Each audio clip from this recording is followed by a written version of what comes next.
Hi, it's been really beautiful here in the Mojave Desert lately. Here up in the high desert, it's been real sunshiny and nice out and everything like that. Real beautiful weather and really pleasant. It's a wonderful time of the year.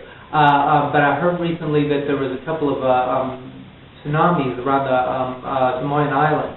And, we need to keep those people in our prayers and everything. And but, it made me think about some years back when, we had that really big tsunami in Southeast Asia.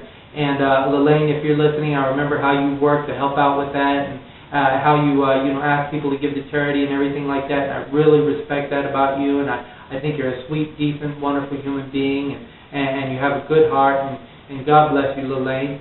And it's good for people to give to charity to crises like this, and it's also good for people to give to charity at a regular basis, like at church and everything like that. And of course, I have known some evangelists that kind of go overboard on telling people how much that they're due on giving charity. And, I can understand the perspective because, if they're evangelists or missionaries, they want to do good in the world and they need money in order to do good. But at the same time, in a sense, it's kind of like if you give them too much money, it's like you're giving them enough money so that they can go out and do good work.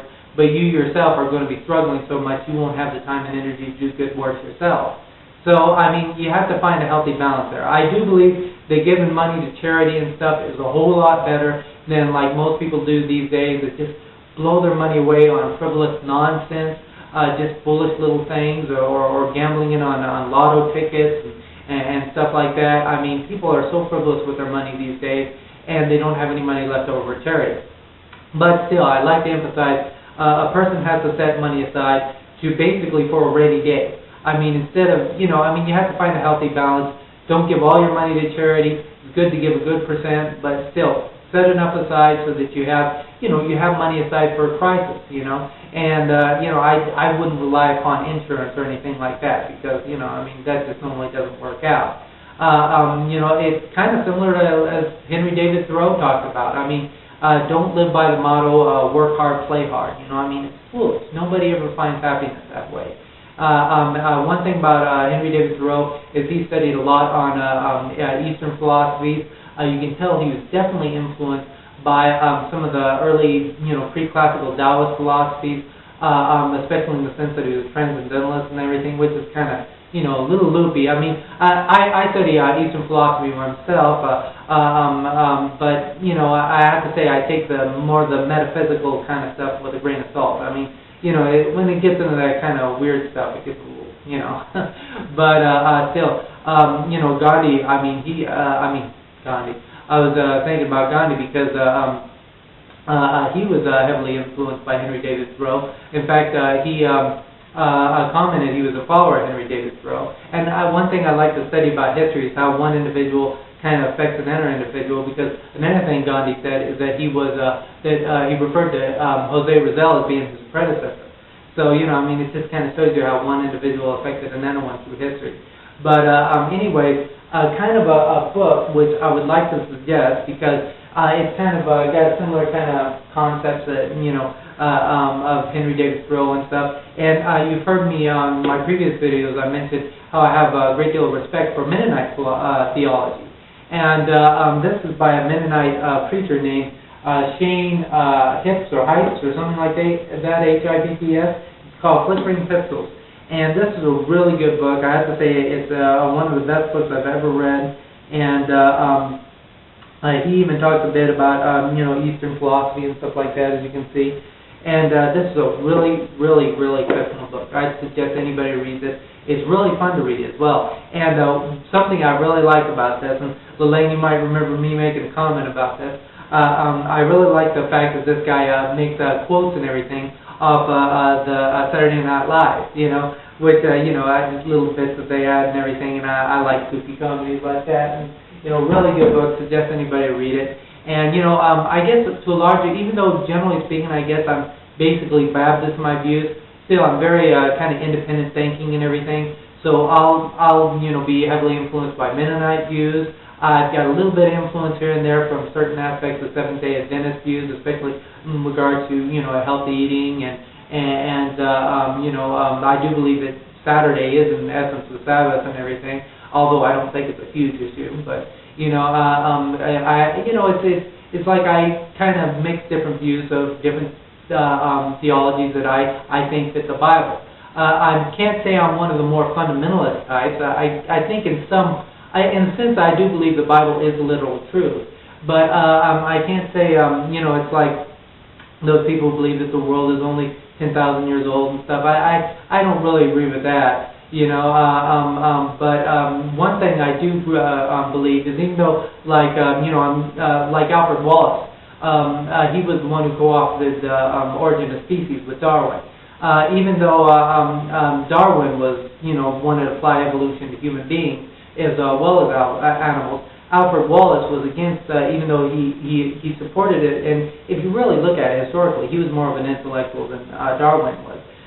Though he was quite religious, so he was kind of New Age in his religious views. Alfred Wallace did not want to apply, even though he applied it to animals, he did not want to apply it to human beings. And I do believe that if you read the Bible, I mean, even though you can get out of the Bible out of context, that it is allowed that animals could evolve from other species of animals, the idea of it applying to human beings, no way. And it's just not something I really like, because I mean, you read Darwin's other book, The Descent of Man. I mean, he even suggests very racist concepts in there. And it was Darwin's cousin that came up with the term eugenics, which is, that's racism all the way through. I mean, that is basically the same kind of concept of breeding a super race. And there's this old guy in town named Arnold, real nice old guy. He used to be a history professor. He actually went to E.V. Hill's wife's funeral. E.V. Hill, the guy, I really liked his book, The Savior Worth Having. And also Arnold heard Dr. Martin Luther King Jr. Speak twice on 2 different occasions. And Arnold just has so many different experiences. He's even thinking of writing a book and stuff. But anyways, he's told me about how Woodrow Wilson and different members of the Progressive Party and everything, just how racist and everything they were. And they were big supporters of eugenics. And it's very much tied into this concept that humans evolved from apes. And even though I'm cool with, dinosaurs, you look at Archaeopteryx, it's got bird-like, features and dinosaur-like features. You can see as stages of evolution in these animals. Still, I'm strongly against the idea that human beings evolved from apes. And the thing is what I've read is there's not really any kind of fossil evidence for it. You find missing links between, Archaeopteryx, for example. You find missing links in regards to dinosaurs and stuff, but you don't find that in regards to humans evolving from apes. And I'm totally against that idea. I strongly believe what the Bible says, that all human beings are created equal. And that means all human beings that were ever created. From the very beginning, very first human beings, all the way up to now, we were all created equal. Something I strongly believe in. But anyways, once again, Lalaine, I think you're a sweet and beautiful, wonderful human being, and I really respect you, and I adore you, and I pray for you every day, and God bless you. P.S. I'd like to show a few pictures that I recently found off the internet of the beautiful and lovely Lalaine, and I have to say, Lalaine, you have such beautiful brown eyes, and I love your jawline and your cheekbones, and your beautiful skin and that cute little nose of yours. This picture is because, to a small degree, you kind of resemble Carrie Byron. Of course, like in this picture here, I'm not really sure if you really resemble Carrie Byron to that much of a degree. It's just every gal I look at, I compare to you. This picture right here, I mean, you look so sexy in that green dress. Man, you have such a beautiful figure. I think you're the most beautiful woman on earth, and I can't get enough of you. And I love this picture right here. You look so adorable. I mean, I love that goofy, funny personality of yours, that sense of humor of yours. I mean, if there's anything that I find just incredibly sexy about you, it's your personality, and I adore you so much. And God bless you, Lalaine. Bye bye.